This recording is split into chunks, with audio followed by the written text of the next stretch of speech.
तो कैसे हैं आप लोग? बढ़िया।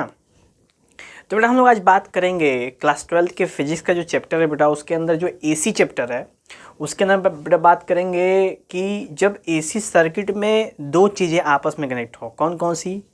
पहली बेटा रेजिस्टेंस और दूसरी इंडक्टर। दो चीज़ें बेटा, ठीक है। दो चीज़ें कौन सी हैं? पहली है बेटा रेजिस्टेंस और दूसरी इंडक्टर।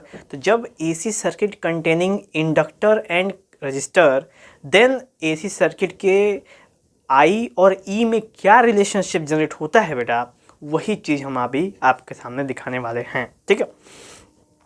जैसा कि इससे पहले के एपिसोड्स में बेटा हमने सेपरेट वो चीज़ें देखी थी कि भाई जब रजिस्टर होगा किसी एसी सर्किट में सिंगल, तो क्या असर होगा उसके ईएमएफ में और उसके करंट के बीच में क्या रिलेशनशिप बनेगा। वैसे ही जब सर्किट में रेजिस्टेंस हो गया बेटा, उसके बाद कैपेसिटर होगा तो क्या रिलेशनशिप बनेगा, इंडक्टर होगा तो क्या रिलेशनशिप तैयार होगा। अब उसके बाद बेटा हम आते हैं दोनों को कपल के फॉर्म में लेते हुए, यानी कि इससे पहले हम लोग सिंगल सोलोली ले रहे थे हम लोग, लेकिन अब हम लोग पेयरिंग करके लेंगे। यानी कि हम लोग स्टार्ट करेंगे बेटा जब हम लोग लेंगे रेजिस्टेंस और इंडक्टर दोनों को साथ में लेके देखा जाएगा कि क्या किसका कंडीशन जनरेट होता है, ठीक है। तो जब हम इसमें ध्यान देते हैं बेटा तो देखते हैं कि ये रेजिस्टेंस और ये इंडक्टर दोनों को सीरीज में हमने एसी सर्किट के अंदर क्या कर दिया है, अटैच कर दिया है, ठीक है। अब हम देखते हैं कि जो इसमें से करंट का फ्लो है आई का और जो रेजिस्टेंस है वो दोनों का डायरेक्शन क्या है बेटा, सेम है रेजिस्टेंस के लिए। क्यों? क्योंकि आप देख सकते हो कि रेजिस्टेंस का डायरेक्शन भी यही है और इसके अंदर जो पोटेंशियल है वी आर है इस पॉइंट पे, वो उसका भी डायरेक्शन सेम है, यानी both are in same direction. जैसा कि हम लोग इससे पहले भी देख सकते थे कि ये दोनों हमेशा ही सेम डायरेक्शन में ही पाए जाते हैं, ठीक है। उसके बाद अच्छा नेक्स्ट हम देखते हैं बेटा कि जो आई का डायरेक्शन है वो आप देख सकते हो कि आई डायरेक्शन फिक्स है एक सेपरेट डायरेक्शन में, लेकिन इंडक्टर के लिए जो वीएल का डायरेक्शन है बेटा वो है परपेंडिकुलर, यानी इसके अंदर फेज में चेंजिंग हो रही है। अब जैसा कि आपको याद हो बेटा कि जब हम लोग इंडक्टर की बात करते थे तो वहाँ पे करंट से ईएमएफ में लैगिंग होती थी, अगर याद हो आपको बेटा। लैगिंग करते थे कितना, तो लैग होता था π/2, यानी कि π/2 उसकी वैल्यू डाउन जाती थी, ठीक है। लेकिन आप यहाँ पे देख रहे हो कि मैं बता रहा हूँ कि इसमें π/2 जुड़ रहा है, आखिर क्या लफड़ा है, क्या मैटर है इसमें। तो मैं आपको बता दूँ बेटा कि जब हमने दो रजिस्टर्स या एक रजिस्टर्स और एक इंडक्टर के साथ में बात करी है, तो हम करंट की बात नहीं कर रहे हैं बेटा, ठीक है। हम किसकी बात कर रहे हैं, हम बस ईएमएफ की बात कर रहे हैं। तो एक ईएमएफ वो है जो कांस्टेंट है, आप देख सकते हो पूरे सर्किट के अंदर, और बाकी दो ईएमएफ की जो चर्चा कर रहे हैं बेटा वो है हमारा वीआर और वीएल। तो जो हमने फेजर डायग्राम आपके सामने ड्रॉ करके दिखाया है बेटा, उसके अंदर कहीं आपको आई नहीं दिखेगा, यानी आई और ई के बीच में हम रिलेशन नहीं निकाल रहे हैं बेटा। रिलेशन किसके लिए निकाल रहे हैं हम रिलेशनशिप निकाल रहे हैं वीएल, वीआर और ई, इनके बीच में रिलेशनशिप निकाल रहे हैं। फिर हम अंत में आई की जब बात करेंगे तब वहां पे देखेंगे कि ओवरऑल रिजल्टेंट क्या डिफरेंस निकल के आया है, ठीक है बेटा। तो अगर आप गौर करो तो जो ये वी आर है बेटा, इसी डायरेक्शन में हमको आई भी मिल रहा है, ठीक है। और इस वाले से कंडीशन से, जो इस वाले वी आर आई वाले से हमको जो वी एल है उसमें π/2 का डिफरेंस देखने को मिलेगा, क्योंकि आप देख सकते हो बेटा यहाँ पे ये दोनों सेम फेज में है और यहाँ पे इन दोनों में π/2 का क्या हो रहा है बेटा। वैसे तो जब सेपरेट चर्चा करते थे तो लैगिंग होता था, लेकिन यहाँ पे बेटा हो रहा है यहाँ पे गेन। क्या कर रहा है ये इंडक्टर क्या कर ले बेटा, गेन कर ले रहा है, ठीक है।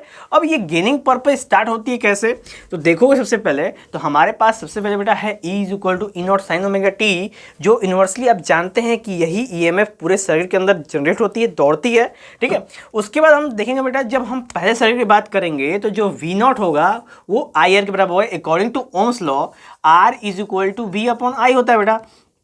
तो V = IR हो जाता है।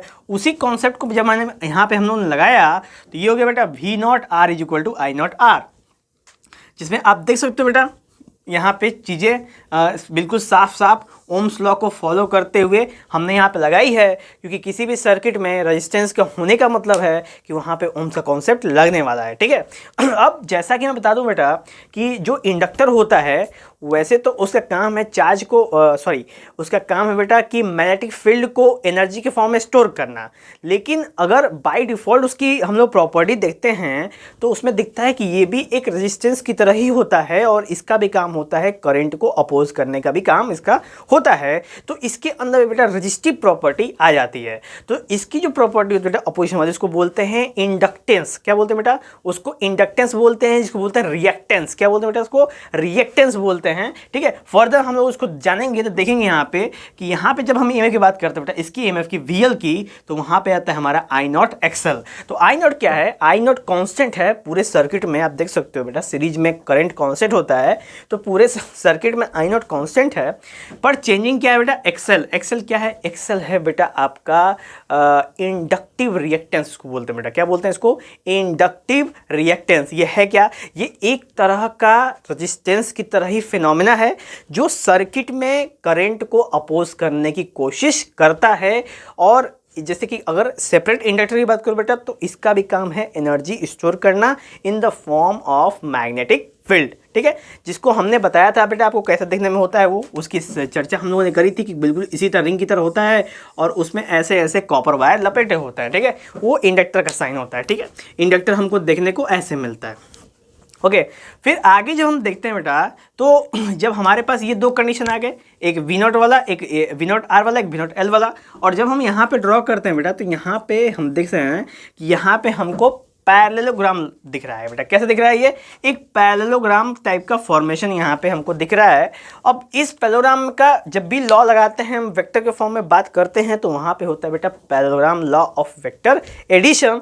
तो वहाँ पे हम जोड़ेंगे कि वी आर और वी एल का सम ई के बराबर होगा। तो वी आर और वी एल का सम बेटा ई के बराबर होगा। अब उसके एप्लीकेशन कैसे अप्लाई करते हैं? तो using Pythagoras theorem, Pythagoras theorem का यूज करते हैं बेटा, यानी कि यूजिंग पैथागोरियन थ्योरम।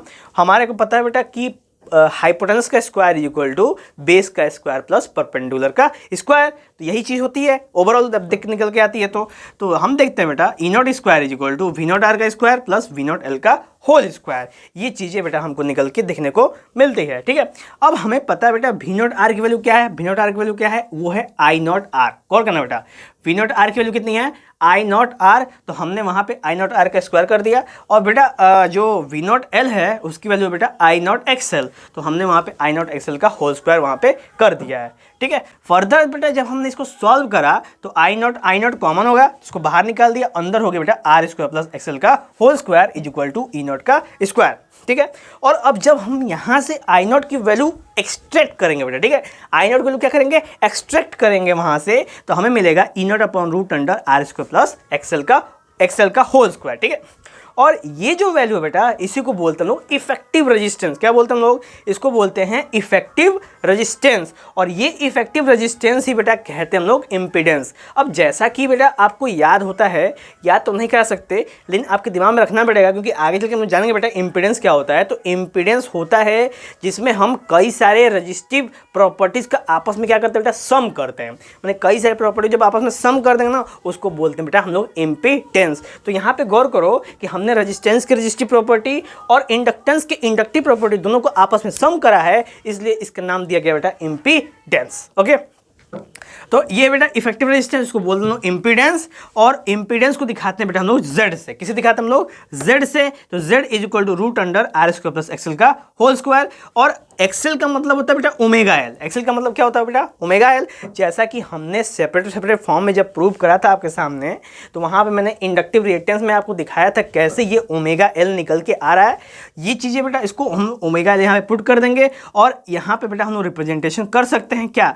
इसी को कहते हैं हम लोग इफेक्टिव रेजिस्टेंस या इम्पीडेंस वैल्यू कहते हैं। अगर आपको न्यूमेरिकल फॉर्मूला, न्यूमेरिकल क्वेश्चन पूछे कि एक्सट्रैक्ट द इम्पीडेंस वैल्यू, तो आप सिंपल वहाँ पे आर और ओमेगा एल की वैल्यू पुट करके आप आंसर निकाल सकते हो बिना कोई इश्यू के। ठीक है बेटा, ये फॉर्मूला काफ़ी एप्लीकेबल है। ओके, चलिए नेक्स्ट बात करते हैं बेटा टेन फाई, यानी जब डायरेक्शन की बात करते हैं हम लोग डायरेक्शन की, तो देखते हैं हम लोग कि tan phi is equal to we not square by V not R I not XL upon I not R. तो कट के बेटा आई नॉट से एक्सएल अपन आर हो जाता है, जिसको मैं लिख सकता हूँ ओमेगा एल बाई आर निकल के हमको यहाँ से आता है टेन फाई की वैल्यू। जब फर्दर हम ये चीज़ें जब हम लोग इस पर अप्लाई करते हैं तो बेटा देखते हैं कि जो हमारा करंट है बेटा वो ईएमएफ से कितना लैग कर रहा है बेटा, वो कर रहा है π/2। कितना लैग कर रहा है बेटा, π/2 लैग कर रहा है। और ओवरऑल हम ये देखते हैं कि इसकी वैल्यू कुछ उसी तरह की कंडीशन की है, कुछ इसी तरह कंडीशन बेटा जिस तरह की कंडीशन हमको पहले देखने को